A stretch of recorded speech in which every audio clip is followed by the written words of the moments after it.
to 365 in the Word, a podcast of Capital City Christian Church here in Jefferson City. I'm Bobby Shaver-Cutter. We've got Elijah Odell and Ashley Genches is joining us today. And we're part of the pastoral team here at Capital City, where we've been moving through an initiative this year that we're calling 365 in the Word. We're spending time every single day in God's Word using the daily Bible as our guide. And today is podcast 20, week 20, episode 20. And we're looking at the content covered in the daily Bible from May 14th to May 21st. And the question that we're kicking off with today, guys, is who was a mentor that spoke wisdom into your life, and what did that look like? Ashley, you want to go first? Yeah. I think I shared before about Miss Shirley, but I moved to Florida when I was 18, and I didn't know anybody. I did not grow up in a Christian household, and I ended up renting a room from Shirley. And she was very intentional about pouring into my life, inviting me to church. When I would go with her and have questions, she would take the time to answer them. And we have just continued this relationship still to this day. She still encourages me and walks alongside me. And I still ask her a bunch of questions. Aww. And she's somebody I go to when I need some godly advice and wisdom. Yeah, and she came to visit recently and spent a little time. It was the first time that we've seen each other since 2019. So wow. It was really special. That's awesome. That's awesome. That's really cool. Elijah, what about you? Well, I wrote down a couple. I think probably the wisdom that has been the most felt in this season of my life is from my dad. My dad's definitely a big mentor of mine, big friend of mine. And he told me, I think I was probably a junior or senior in high school, but he since said it multiple times. It's one of his go-to things, but he tells me life is not a race. And there's there's the imagery, the symbolism that Paul has of like the Christian life being a race, but not because we're competing against somebody else. Yeah. And that's really, or we're trying to rush. Or, and that's really his point, is life is not a race. You don't have to try to graduate early and get the job first and rush through accomplishments or rush through achievements. That's not what it's all about. A couple other mentors of mine, Dr. Eric Stevens, a professor of all three of us. Yeah. I remember him telling me just at one point that it is time for the next thing. He had a great way of discerning, at least in my life. I know he's a mentor for a lot of people. When it was time for me to move on to a new ministry, and that's actually what brought me to Capital City, which is really cool.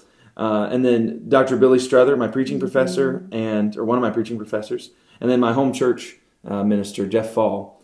They came. I was working at a coffee shop on campus, making sandwiches and coffees and stuff, and they came in there and they were like, "What are you doing?" And I was like, "Oh, I'm making coffee. This is where I work." And they were like, "Okay, well, you should stop working here. You should go out and get to work with ministry stuff."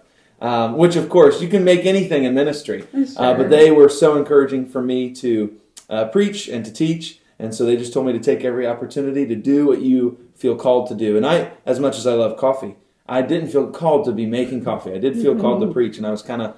You felt called to be drinking coffee while you're... That's right. While I was working on a sermon. Yeah, that's true. So those four people, as well as so many others. But yeah, I think the life is not a race is the one that's like... Every day I wake up and I'm like, it isn't, and I got to remind myself of that. So, lots of wisdom, lots of welcome mentors in my life. I love that. I love that they just spoke a lot of truth into your life too. So, kind of the same as Ashley, but I have told you guys before that I did not become a Christian until I was a young wife, about a year and a half after we got married, and then we found out that we were expecting Brayden, our first son, a few months after that. And I love my family. I'm really close with my family, but I didn't grow up in a Christian household. So I didn't grow up learning how to follow Jesus or how to be a wife or a mom who lived with Jesus at the center of my life and the center of my marriage.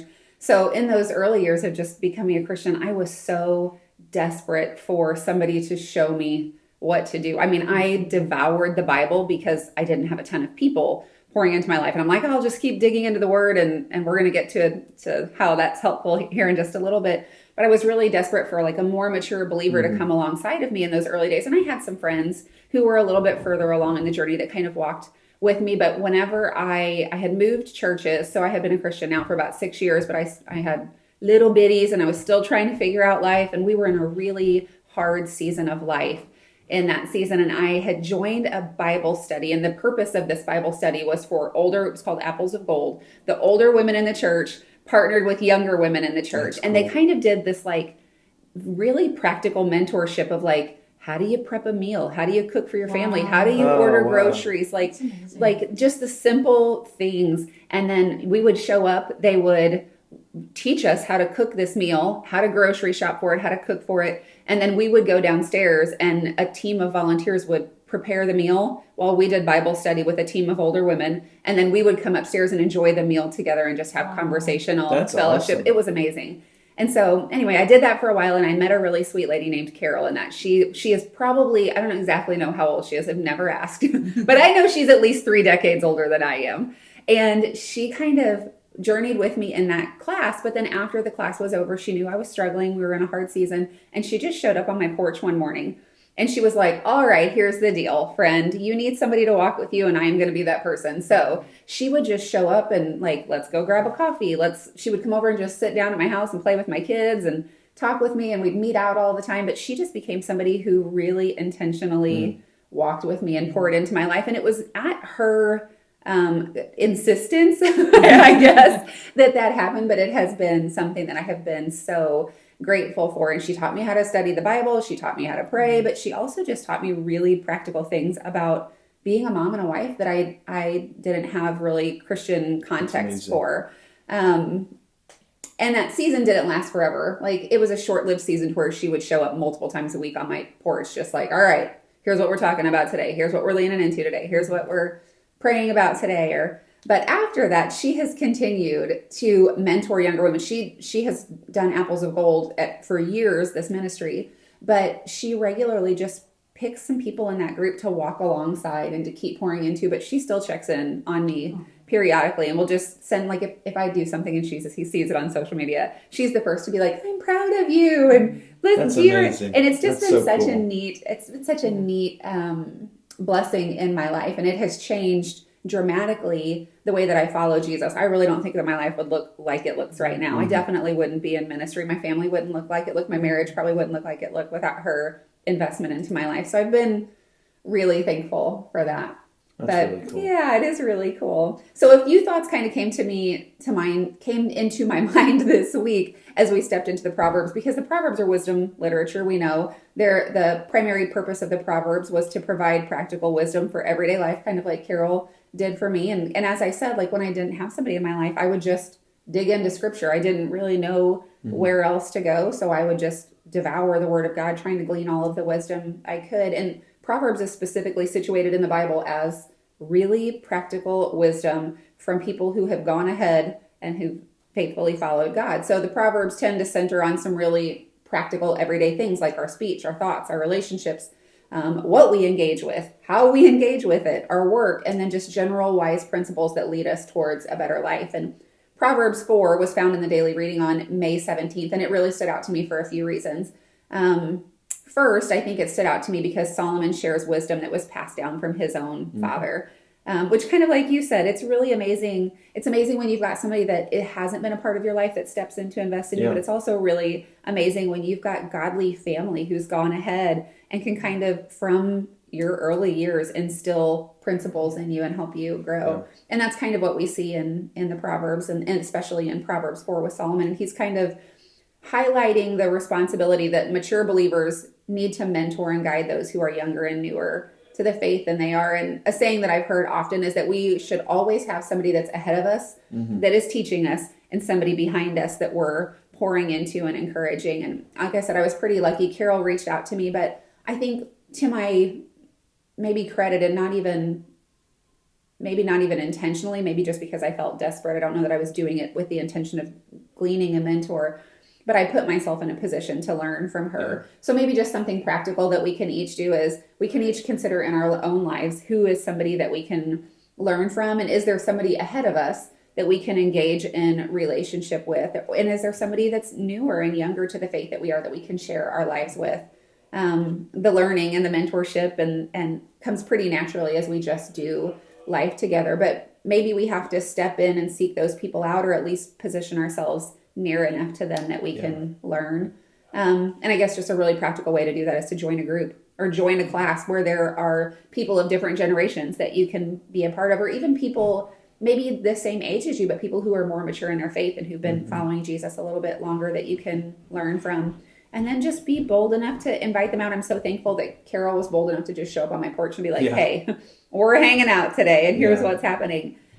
Typically, the younger person isn't always as bold. Yeah. They don't always know even what they need to ask for. Yeah. So I think if you're an older person or a more mature in the faith person, you can be the bold one who offers it, or even, and not in a way of like, hey, I want to be your mentor. I feel like we've got something to offer, because that feels a little bit proud, but just like, hey, let's spend some time together and have some conversation. And if you're somebody that's younger, again, like maybe there's a bold invitation to be the one that steps in and asks. I think most people would be flattered by the invitation. I have somebody that I meet with weekly, and she reached out and asked, like, would you mentor me? And I'm like, ooh, I don't know. I will. I don't know what that looks like or what I have to offer, but we can hang out if you want on a weekly basis. And that's what we do. But I learn just as much from her as she learns from me. So put yourself in position to be in relationship where you can learn and grow from one another. And I think it blesses both parties. Yeah, to kind of in the process. To bring in the New Testament, some of the profiles of the New Testament. I've heard people say, like, you need a Paul, a Timothy, and a Barnabas in your life. You need somebody who's walked a few steps ahead of you and can tell you about the terrain. You need somebody that you're going to pass that knowledge on behind. So a Paul and then a Timothy. And somebody that you're walking next to, like a Barnabas. Somebody who's not that the others aren't equals, but somebody who is experiencing things at the same time that you are. And you can walk together as kind of an iron sharpens iron relationship. Proverbs 27:17, since we're on the wisdom subject, that's what that proverb is. Yeah. And I think the other thing, there was one more thing that kind of stood out to me about Proverbs 4 that I wanted to hit. And that was just the holistic nature of wisdom. It's not just about intellectual knowledge. The Proverbs 4 contrasts two ways of life, the path of righteousness and then the path of the wicked. And walking the path of righteousness involves orienting our whole lives around God, our whole selves around God. It's a focused, intentional pursuit of Jesus that invites our whole selves to partner in that journey. And Proverbs 4:20-27, I wanted to read it just because it's cool to listen when you're thinking about holistic, like inviting our whole selves to follow Jesus. My son, pay attention to what I say. Turn your ear to my words. Do not let them out of your sight. Keep them within your heart, for they are life to those who find them and health to one's whole body. Above all else, guard your heart, for everything you do flow from it. Keep your mouth free from perversity. Keep corrupt talk far from your lips. Let your eyes look straight ahead. Let your gaze directly before you. Give careful thought to the paths for your feet and be steadfast in all your ways. Do not turn to the right or to the left. Keep your foot from evil. And there's so much language there about our whole selves, what we take in through our ears and our eyes, what we meditate on in our hearts and in our minds, what we say, where we go, what we do. And it just reminds us that Proverbs 4, that wisdom is, again, our whole selves, intentionally following God, intentionally orienting our whole lives around God.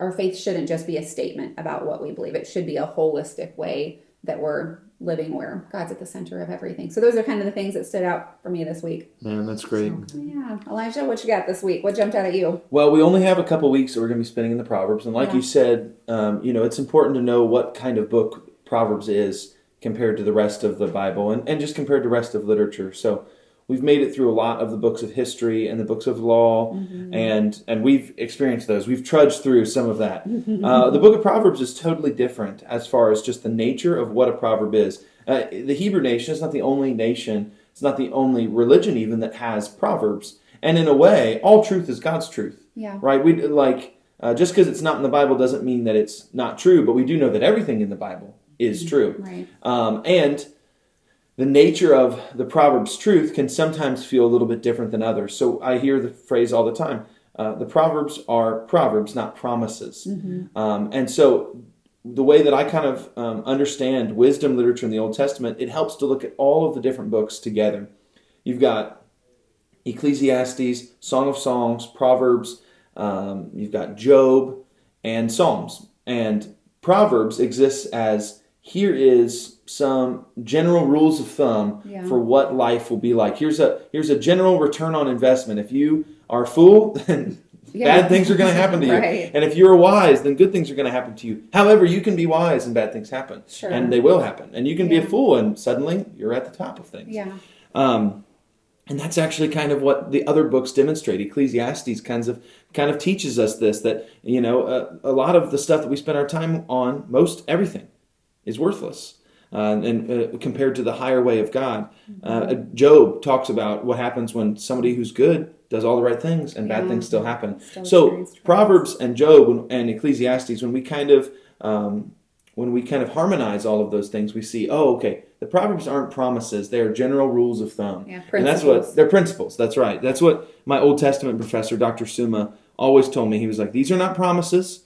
Don't speak one over your life as if every time you are diligent, you will get a reward, because sometimes the world isn't fair like that. And sometimes the world isn't wise, even if you are."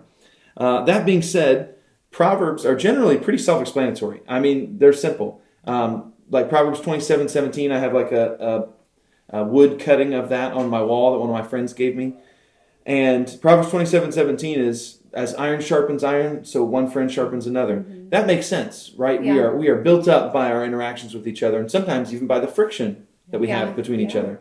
But there are some proverbs that some of the context and just the linguistic background, but also the cultural context makes it confusing to us. So it would have been self-explanatory to the original context, but not to us. That's weird. And so I picked out some of my favorites today, and we've read them all this week. The first one, Proverbs 29:5. Those who flatter their neighbors are spreading nets for their feet. So the Hebrew word translated as flatters is shalak, which literally means to be smooth. So in biblical Hebrew, a flatterer is a smooth talker. Mm-hmm. Someone whose words offer no friction but are ultimately slippery and unstable. So maybe a silver-tongued speaker. And I think that's helpful. There's some word pictures behind that word flatter. Really, they're a smooth talker. The text says that he spreads a net for his feet, but in reality, there's not a pronoun connected to feet. Whose feet are they talking about? The Hebrew pronoun is intentionally ambiguous in the original language. So it's a poetic device known as amphibole, which kind of amphibious or ambidextrous. It has the same idea. It can go both ways. You can spread a net for your feet, or you can spread a net for the person you're flattering. The setting a trap for the neighbor's feet, or they are inadvertently setting a trap for their own feet. And Proverbs is suggesting that both are true. Deceit traps the victim, but ultimately it ensnares the deceiver as well. And just some extra context, the net Hebrew is reshet. It's an ancient hunting tool that you would lay flat on the ground and hide with leaves, and it would trap whoever walked into it. Kind of like lots of those like jungle adventure movies where they stumble in and then they're up in a tree. That's kind of the picture that we get from Proverbs 29:5. I think this one's hilarious. This one might seem more self-explanatory. I also just think it's really funny. Proverbs 27:14. If anyone loudly blesses I laughed their out neighbor, loud when I read that one. Oh, and really? You know it's there, but you just forget. You're like, dude, that's truth. If anyone loudly blesses their neighbor early in the morning, it will be taken as a curse. So there's some pretty brilliant comedic irony here. Barak for blessing and Kelalah for curse. They are antonyms. They are the exact opposite. So the only way that they could be switched is if the intention behind it was actually not what it was. So in the tightly packed ancient Near Eastern villages, loudly waking up your neighbor at dawn with performative shouting praise is incredibly obnoxious. And the verse is a psychological critique of performative flattery. It's more than just waking somebody up in the morning. The loud voice in early morning, these indicate that the blessing is not really about the neighbor's well-being that you're supposedly speaking a blessing over. It's really about somebody else saying how holy you are. It's all about performance. A good thing done with the wrong motive at the wrong time, to the wrong degree, for the wrong reasons, fundamentally alters its nature from a blessing to a nuisance. So I misapplied it this week when my husband was trying to bless me early in the morning by unloading the dishwasher before I had my coffee, and it was so loud. I was like, this is a curse. Like, this is so loud. You are Kelalaing me right now. You Please. Are. That actually kind of sounds like you're killing me. That's pretty good. Proverbs, this one's, you've probably heard this before. And it kind of, it makes sense in the general principle behind it, but some of the imagery gets lost on us. So Proverbs 25:21 and 22, if your enemy is hungry, give him food to eat. If he's thirsty, give him water to drink. And in doing this, you will heap burning coals on his head, and the Lord will reward you. So the principle is kill him with kindness. Yeah. Right? Kill him with kindness. You don't need to have revenge. But this idea of heaping burning coals on the head doesn't make any sense to us. And it has been linked by scholars. This is my favorite one, I think. It's been linked to scholars by an ancient Egyptian expiation ritual. So Egypt was a neighboring country, a neighboring nation, and kind of the peak civilization for a lot of Israel's history. They were where wisdom came from. And of all the scriptures that we have from other nations, these holy texts supposedly, Egypt is one that favored Proverbs and wisdom above everything else. So that's kind of a neat connection there. But in the penitential expiation act, where they would heap burning coals on their head, a guilty person would carry around a brazier or a torch of burning coals on their head to publicly demonstrate the burning shame and the contrition that they felt for their wrongdoing against someone. Most commentators agree with the ancient church fathers Augustine and Jerome that the coals of fire are referring to the burning pangs of shame. Like when your face just burns with embarrassment because of what you've done. This is what people feel when good is returned for evil. His shame produces remorse and contrition. So there's one other interpretation. I think it's interesting, but I don't think it holds as much weight. There are some people who think metallurgy is connected, which is the melting and shaping of hot metals. And they suggest that the coals relate to the melting of hard metals. So just as fire melts ore, radical hospitality melts a hardened heart. I think that's decent idea, but really I think the Egyptian public embarrassment is really what's in line here. That's really the connection that's being made. And then finally, Proverbs 26:8, like tying a stone in a sling is the giving of honor to a fool. Which, if you are ever looking for things to insult somebody with, Proverbs is full of insults. Pithy little insults. Like, man, you're about as dumb as someone who tie a stone in a sling or whatever. Anytime it's connected with fool, you can just go ahead and, put your least favorite person in there. Actually, that's terrible advice. Don't do that. But like tying a stone in a sling is giving the honor to a fool.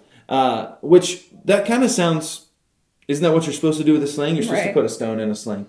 But the word for sling here is margama. It is a hapax legomenon, which is, we've talked about it before, it is a word occurring only once in the entire Hebrew Bible, which means that we have to use other words to help understand it. It comes from the root regam, which means to throw stones, which is actually used in the New Testament when they're doing public stoning, a punishment for people who have committed heinous crimes. This rarity, though, has led to two distinct and very brilliant understandings of what it means to tie a stone in a sling. So a sling is a weapon designed specifically to release a projectile. And if you tie or bind the stone into the pocket of the sling, the weapon is rendered completely useless. And even worse, if you swing it, the stone is probably going to hit you in the head. So you give honor to a fool, it's counterproductive, and it is highly dangerous to the person who gives them honor. And I kind of think of it in this way, like you trust somebody that you really shouldn't, with a position, with a project, with whatever it is, it's going to end up biting you. It's going to bite you back. But there's also this other interpretation. The root regam means stoning or heap of stones. And there are ancient rabbinic sources, ancient Hebrew interpretations. Some modern lexicons also translate it margama as heap of stones rather than tying a stone in a sling. They talk about binding a stone in a pile of stones. And it's kind of like a crude burial pile. That's kind of the image. In this translation, the proverb reads, like throwing a precious gem into a pile of common rocks. So it's the ultimate waste of something valuable, perfectly paralleling the absurdity of giving honor to someone who despises wisdom. The English equivalent would be throwing your pearls before swine. Don't give good things to people who won't appreciate them. Don't give honor to a fool who's going to lose it anyway. Those are just a few. There's so many. I would say every proverb has some unique cultural context behind it, because you're kind of like, why does Solomon hate fools so much? He talks 40 verses he spends talking about these fools, but there's always a few levels deeper to dig. So I encourage anybody that's like, this is a really interesting proverb to me. It might seem self-explanatory, and it is. There is a surface value interpretation that's helpful, but some of these extra historical context can really add some layers, and I think make a more palpable as life verses. It can be really a lot more usable for us. Yeah, something else stood out as you were just mentioning, like the casting your pearls before swines, which is also comes from scripture a little bit later. And it's neat, I think, as you're reading Proverbs, and maybe, I'm sure this happens to everybody, but I'm reading, I'm like, oh, my grandma would say that. Oh, my, who not even she wasn't a believer till she was much, much later in life, but these are just good practical wisdom, and they are scriptural based, but they've also been passed down generationally, for so long that we say them a lot without even realizing there's scriptural backing or scriptural basis to it. The only one that is said a lot that is not actually from Scripture is cleanliness is next to godliness. Yeah. That is not a proverb. I just wanted to look up this reference really quick because I hear it's in hundreds of movies. Proverbs 16:18, the idea that pride comes before the fall. Pride cometh before the fall. Except every time that somebody says that, they're misquoting it. In actuality, it is pride cometh before destruction. Yeah. Pride goes before destruction, and a haughty spirit, which is a prideful spirit, comes before a fall. Which is really just saying the same thing twice, but you really know somebody knows their scripture if they quote it right. So next time you are, talking about pride, make sure you know that it goes before destruction, not the fall. Yeah.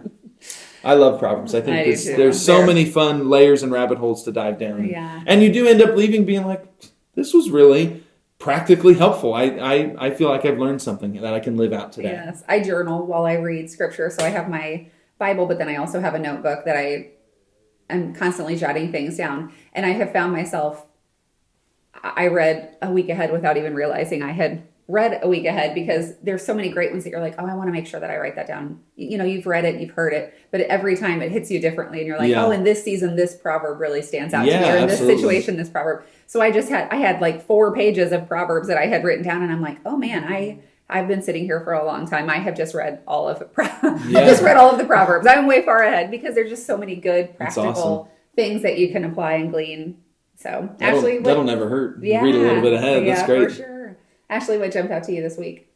One thing that stood out to me, we read over and over again, my son, and this idea, Solomon speaking and almost pleading to his son, but the next generation, of the importance of wisdom and how, kind of touching on you talking about your mentor, but it's taught, it's modeled, it's repeated, it's lived out. It's not just something that we keep private and we keep to ourselves, but we should be talking to the next generation or talking to other people in our lives about it. And we see, just like I said, Solomon just pleading with his son about that. And it also made me think, recently at church we did family dedications. And when we do that, we talk about Deuteronomy 6:4-8, and I'm going to read that real quick. That says, "Hear, O Israel, the Lord is our God, the Lord is one. You shall love the Lord your God with all your heart, with all your soul, and with all your strength. These words which I am commanding you today shall be on your heart. You shall repeat them diligently to your sons, and speak of them when you sit in your house, when you walk on the road, when you lie down, and when you get up." And that just reminded me of my son and the connection of how we have to not only talk about it, but model it. I think about your mentor, and like, she didn't just say those things to you. She showed up at your door. Even the practical things of, hey, here's this meal. We're going to do this together. And not just empty words. But it also reminds me of in James. As I was reading, just the word intentional I was like, there's so much intentionality behind all of this. And in James, we see like, we're to pray and we're to ask for wisdom. It's easy to just accidentally walk into being a fool, but you need to be intentional and prayerful when it comes to wisdom. So I spent a little bit of time in James 3, just the contrast between earthly wisdom and heavenly wisdom. And it reminded me of Proverbs 9, where we see the two invitations between wisdom and folly, and one leads to life, one leads to destruction. And just the wholeness of it, kind of how you touched on. But it's more than just one avenue. We have to bring it into every piece of our life. And wisdom it's so easy to think of wisdom and think of knowledge. But it's so much more than that. In both Proverbs, James, the teachings of Jesus, all over, we see that real wisdom is really obeying God. It's the fear of God, it's obeying Him, and the truth that begins with loving God and loving others. Yeah. And allowing that to shape you every day. Yeah. So just go ahead. I was just going to say, I love that Deuteronomy verse. That is one of my favorites. And I think the reason it's one of my favorites, kind of like you said, is it just points to like, it is something that is in every aspect of our lives. It does require intention. And I wondered, even as you were saying, we can accidentally slip into foolishness very easily. Maybe that's why. Maybe that's why there's 40 reminders that Solomon gives. Because we're kind of fools. Because sometimes. it's so easy to not be intentional. Life is busy. We move fast. So easy to treat it like a race. Yeah, it's so easy to slip into foolish ways. And I think there's a reason that God says, get real intentional about it, but also make it a practice that involves all of your life as you move through all of your day, continually asking for wisdom, continually sharing that wisdom with others and talking about it, so that you're keeping it kind of top of mind and tuning into it. Well, I mean, when you were talking just about this kind of intergenerational passing on of all the learning and wisdom before, wisdom does come through lived experiences and through mistakes being made. Yeah. And Solomon was wise because God gifted him with wisdom, but that's not everyone's story. A lot of times wisdom is learned through, that was unwise, and now I know the correct option next time. And everyone would be starting at the very beginning. They would start over again had people not had such a value on wisdom and wrote these kinds of things down. That's why they're written, and I think that's why they're written in such a digestible way, is because these are meant to be passed on, and from the very beginning we should be learning the way to live life wisely. Because otherwise we're doing young people a disservice by like, nope, you're just have to go learn the hard way. School of hard knocks. Make the exact same mistakes I have, and then as a collective body, we will never grow forward. We will never advance beyond these foolish mistakes. And James is often called the Proverbs of the New Testament, which I encourage anybody to kind of, if you're looking for some New Testament, because we've been in the Old Testament for months now, and it can, especially if you just love the New Testament, this might be a cool opportunity to hold them up as parallels, because there is so many parallels. James is kind of written in that same proverbial short memory kind of way, but rich. There's rich connections and through lines between the two. And it reminds me, so much of your position here at church and your heart in ministry is not looking down on young people as just a nuisance or as a nuisance at all, or as an inconvenience, but as these are the people who are going to be leading tomorrow, not just 10 years from now, but they have opportunities to live wisely now. And so you pass wisdom down all the time, and you equip our church family to pass wisdom down to their kids and just the next generation in general. So it's kind of, there's a lot of really cool connections that I was thinking of as you were talking about all that. We talk a lot in our connection breakfast. If you're new and you haven't been, keep your eye out, because there's one coming up. Get it on your calendar. But we talk a lot in our connection breakfast about the different ministries that we have at Capital City. And one of the things that we always say when we talk about city kids is your children are not in childcare right now. They're not being babysat down there. They're not just having free play while you attend church. They're being discipled. And I love, that's something that I have really loved about Capital City. And I think it's evident as we see these kids kind of continue to grow, even little bitty ones. We see lots of the little kids already memorizing scripture. Oh, man. And it's so Nothing cool. makes me cry more than seeing a kid quote the Bible. My goodness. And they get so excited. They come in on Sunday morning and they want to share it. They're excited about it. Yeah. It's amazing. And so I love that that's a priority here at this church. I love that you partner in that priority of you're never too young to start in a wise way, to start moving towards Jesus, to open yourself up to his teaching and his truth, and to follow a good path. So I love that about our church, because it's not just like we are not the primary disciple makers, the parents are. So there are people in City Kids pouring into the kids, but also it's all of the generations. It's the kids, it's the parents, the grandparents. And the older siblings even. You see the fruit of that. And it's so encouraging, because we see them for a short period of time, but they are with their families for a longer period. And it's the parents that are doing the real discipleship. Yeah, absolutely. Just a side note, kind of random, but sort of ties into that. I think that sometimes we forget that we have things that we can offer to the next generation. Like I was jokingly saying, like whenever this sweet soul asked if I would mentor her, I'm like, well, I don't know what I have to offer, but I have learned a lot of things the hard way, and I'm a little older and I've walked through some things and journeyed with Jesus for a while. And most of the time it has been trial and error, but I'm learning forward, failing forward, sometimes learning forward. But we have a dear sweet lady in our church who is a little bit older than me, but she recently started serving with the youth. And she kind of asked me ahead of time, like, I really feel like God's calling me to go serve in the youth department, but like, am I too old to serve down there in our teen ministry? Like, are they not going to think I'm cool? Is it not going to be fun for them to have an old lady down there? And I just asked our youth pastor, Evan, this week, like, how's that going? And I've asked the woman who's serving down there too. And both of them have been like, it's incredible. Like that she just has so much that she brings to the table to offer. And so sometimes we discredit the things that God has done in our lives and the things that he has taught us and the roads that we've walked. As we said earlier in the beginning, there's always somebody who's newer in the journey, whether that's somebody younger or whether that's somebody our own age who is just newly walking with Jesus, but we all have things that we can offer. And so I think it is worth looking around to see who we can invest in. And I think that starts on a relational level of just walking alongside of people. So as we've been chatting,